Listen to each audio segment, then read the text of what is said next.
नमस्कार दोस्तों, मैं हरिशंकर देवांगन। आप सभी का शारदा एकेडमी सारंगढ़ के यूट्यूब चैनल में स्वागत है। तो हम देख रहे थे श्रुति संभिन्नार्थक शब्द अर्थात समुच्चारित शब्द अर्थात शब्द युग्म जो सुनने में समान है परंतु अर्थ में भिन्न है। तो आइए हम इसी श्रृंखला में आगे बढ़ते हैं और देखते हैं कि आगे और कौन से ऐसे ऐसे शब्द हैं जो सुनने में समान हैं परंतु अर्थ में भिन्न है। तो उसी क्रम में फुट और फुट, ये फुट, एक फुट मुझे कपड़ा दे दो अर्थात माप। एक फुट क्या है? माप है। और एक फुट चलो अर्थात एक फुट मतलब पैर, फुट मतलब पैर, कदम, पैर। उसी प्रकार प्रथा और प्रथा, तो प्रथा जानते हैं, रीति रिवाज। प्रथा रीति है, रिवाज है, जो चला चलते आ रही है, परंपराएं, अर्थात इसका मतलब है रीति। और ये प्रथा का मतलब होता है कुंती। कुंती का पर्यायवाची है प्रथा। ठीक है। पार्थ, पार्थ के माता होने के कारण है प्रथा कहा गया था। फिर है पका और पक्का। तो पक्का, ये पक्का है मतलब मजबूत, ये पक्का मतलब मजबूत। और पका हुआ अर्थात सीझा हुआ, सीझा हुआ है अर्थात पका हुआ है। उसी प्रकार परिणीत और प्रणीत। तो परिणीत मतलब होता है विवाहित, विवाहित। और प्रणीत, प्रणीत मतलब होता है रचित, जो रचा जा चुका है, रचित। प्रणीत मतलब रचित। पद और पद्य, तो हम पद दो तरीके से जानते हैं कि हम इस पद पर हैं अर्थात औदा, और पद मतलब हम जानते हैं नॉर्मल भाषा में पैर। तो ये पद का दो अर्थ निकाला जा सकता है, एक पैर या एक औदा, स्टेटस। और ये पद्य, पद्य मतलब रचना, ये रचना, रचना। उसी प्रकार पतन और पत्तन, तो पत्तन किसे बोला जाता है? बंदरगाहों को। पत्तन किसे बोला जाता है? बंदरगाहों को। और जो पतन है मतलब क्या हो रहा है, उसका पतन हो रहा है, इसका मतलब गिरावट हो रहा है। उसी प्रकार धराधर और धराधड़, तो जो धराधर है और ये धड़ाधड़ है मतलब धड़ाधड़ काम हो रहा है, मतलब जल्दी से। धड़ाधड़ मतलब जल्दी से। और इस धराधर का मतलब होता है शेषनाग। शेषनाग का पर्यायवाची है धराधर। माना जाता है कि वो पृथ्वी को धरने वाले पहले शेषनाग थे। उसी प्रकार पट्ट और पट, तो पट्ट से बना हुआ है पट्टा। पट्टा मतलब तख्त बोल सकते हो उसको, तख्त। पट्ट से बना है पट्टा अर्थात तख्त। और इस पट, पट लाओ अर्थात क्या? कपड़ा। पट मतलब कपड़ा। उसी प्रकार प्रवाह और प्रवाह, तो प्रवाह हम तो जानते हैं कि इसका जो नदी का प्रवाह है मतलब क्या? बहाव। प्रवाह होता है, बहाव है। और प्रवाह, तुम मेरी परवाह नहीं करते हो अर्थात चिंता, चिंता। उसी प्रकार पुर और पुर, तो ये पुर हम देखते हैं जयपुर, रायपुर। ठीक है। पुर, पुर मतलब होता है शहर का नाम। जयपुर, रायपुर, बहुत सारे जो पुर हैं उसमें ये शहर होता है जिसमें छोटा उ मात्रा लगाता है। और ये इस पुर का मतलब होता है कपड़ा, कपड़ा। पथ और पथ्य, तो ये इस पथ का मतलब सभी को जानते हैं कि इस पथ का मतलब होता है रास्ता, मार्ग, और चलने वाली जो जगहें रहते हैं उसको सभी प्रकार लोग जानते हैं।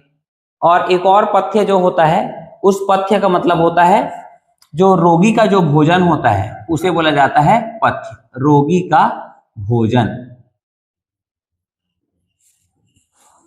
अब ये परीक्षा और ये परीक्षा अर्थात बड़ी की मात्रा परीक्षा सबको जानते हैं कि जो पर की इच्छा से लिया जाए परीक्षा। ठीक है। और छोटी की मात्रा परीक्षा, तो जो पर की इच्छा से लिया जाए परीक्षा मतलब कि क्या? कि आपको क्या किया जाता है, आकलन किया जाता है, अर्थात क्या, परखा जाता है। और इस परीक्षा मतलब होता है कीचड़, कीचड़।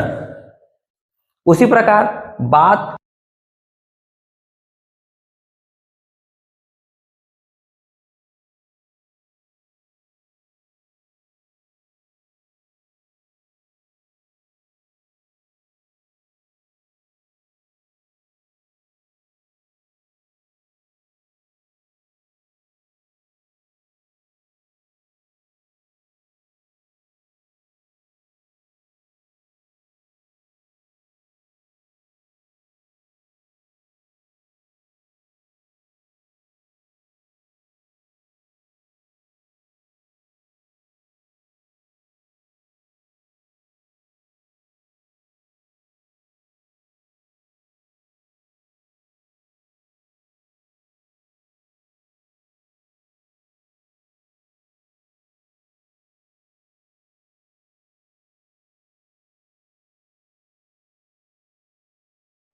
आगे देखते हैं,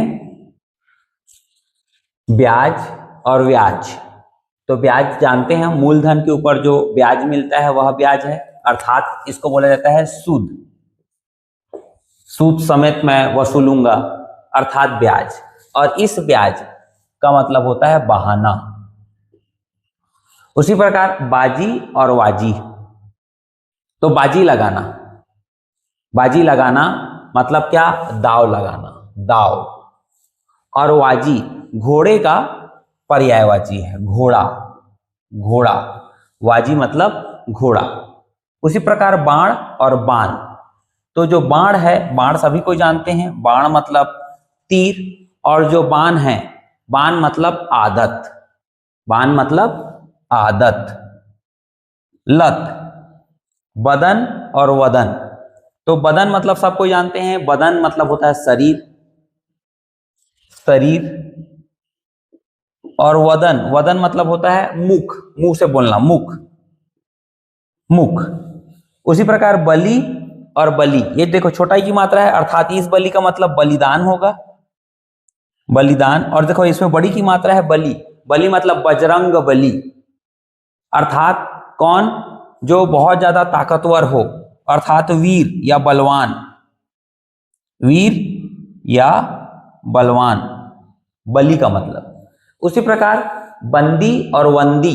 तो बंदी हम सबको जानते हैं, बंदी मतलब कैदी होता है, और वंदी मतलब वंदना करना, वंदना करना। उसी प्रकार बुरा और बुरा। तो बुरा मतलब बुराई करना, बुराई।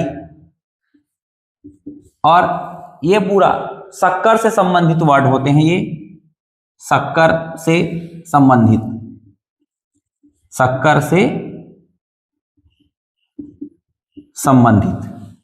उसी प्रकार वन और वन। इस वन का मतलब होता है बनना, या बहुत बार बोला जाता है वन मतलब घास, बहुत सारा वन हो गया है, घास। और इस वन का मतलब सबको जानते हैं, जंगल। उसी प्रकार बहु और बहु। तो ये बहु और ये बहु, ये बड़ी की मात्रा है, ये बड़ा ऊ है, ये छोटा ऊ है। तो इससे हम लिखते हैं बहुउद्देशीय परियोजना, बहुउद्देशीय, बहुत। इसका मतलब क्या है, अधिक भी लिख सकते हो या बहुत भी लिखा जा सकता है। और ये बहु, घर की बहु बेटियों, ठीक है, उसके लिए यूज किया जाता है। तो ये बहु मतलब क्या होता है, वधु। वर्ण और वर्ण। तो हर कोई व्यक्ति वर्ण सबसे पहले हिंदी में पढ़ना चालू करता है, तो हम वर्ण मतलब हम पढ़ते हैं अक्षर, और एक वर्ण मतलब होता है रंग, तुम्हारा काक वर्ण है मतलब काला है।